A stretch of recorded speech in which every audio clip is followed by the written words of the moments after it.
Bon, et si? Et si les diplômes, au fond, c'était juste un but de papier, hein? Mhm. Et la vraie richesse, si c'était bien plus profond que l'argent? Ah oui, ce sont des questions percutantes tirées du livre La puissance de l'auto-éducation. Exactement. De coach Simone Ouedraogo.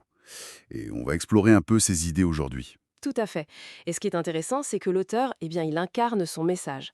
Parti d'un niveau bac+1, il est devenu conférencier international. Ah oui? Donc par l'auto-formation. Précisément. Ça donne pas mal de poids à ce qu'il avance sur l'auto-éducation. D'accord. L'objectif pour nous, c'est donc de voir comment il présente cette auto-éducation comme une clé, en fait, pour redéfinir le succès, la richesse, via une méthode spécifique, la psychométaphysique. C'est ça. Et le premier point, c'est vraiment cette redéfinition de la richesse.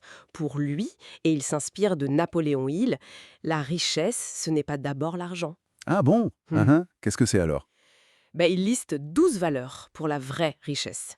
Et l'argent, il arrive en dernier, en 12e position. En dernier? C'est ça. C'est un sacré contre-pied, ça. Et qu'est-ce qu'il y a avant, alors? Avant, on trouve des choses comme une attitude mentale positive, une bonne santé, l'harmonie dans les relations, se libérer de la peur. Des fondamentaux personnels, en somme. Voilà. Il y a une citation qui résume bien: être riche, c'est 90% de la personne que vous êtes devenue et 10% de ce que vous possédez. L'accent est mis sur le devenir, pas sur l'avoir. Je vois. Le développement de soi comme le vrai capital. Ça me fait penser à son autre idée forte, le mythe du diplôme. Exactement. Il dit qu'un diplôme sans résultat concret, c'est une carte grise sans véhicule. L'image est forte. Très forte, oui. L'idée, ce n'est pas de jeter les diplômes, attention, mais de dire qu'ils ne garantissent rien en eux-mêmes. Le papier ne suffit pas s'il n'y a pas la compétence réelle derrière, la capacité à faire des choses. Mhm. Et il cite des exemples, non? Pour montrer que c'est possible autrement. Oui, il mentionne Lincoln, Ford, Coco Chanel, Disney, même Xavier Niel en France. Des parcours hors normes, souvent autodidactes. Ça illustre bien cette autre phrase du livre.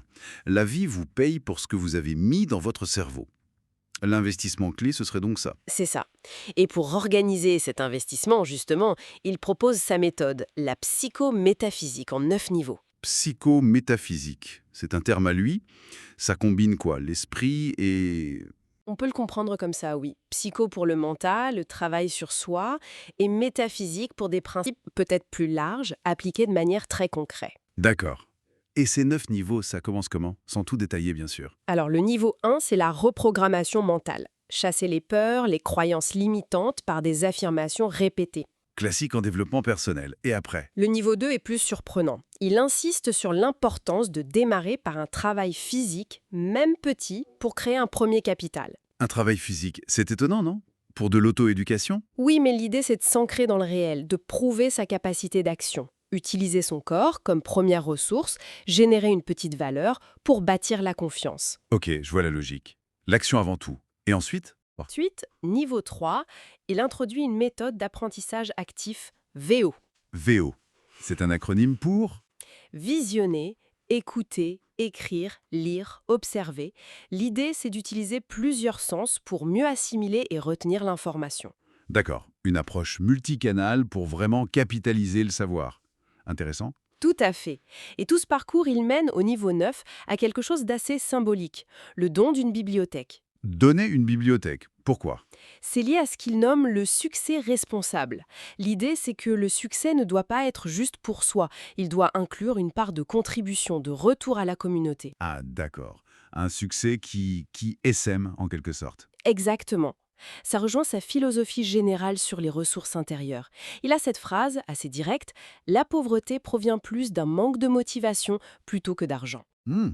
Donc le manque d'argent serait une conséquence, pas la cause première.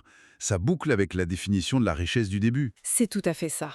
Le vrai moteur du changement, selon lui, c'est la décision, l'engagement, la persévérance dans l'apprentissage.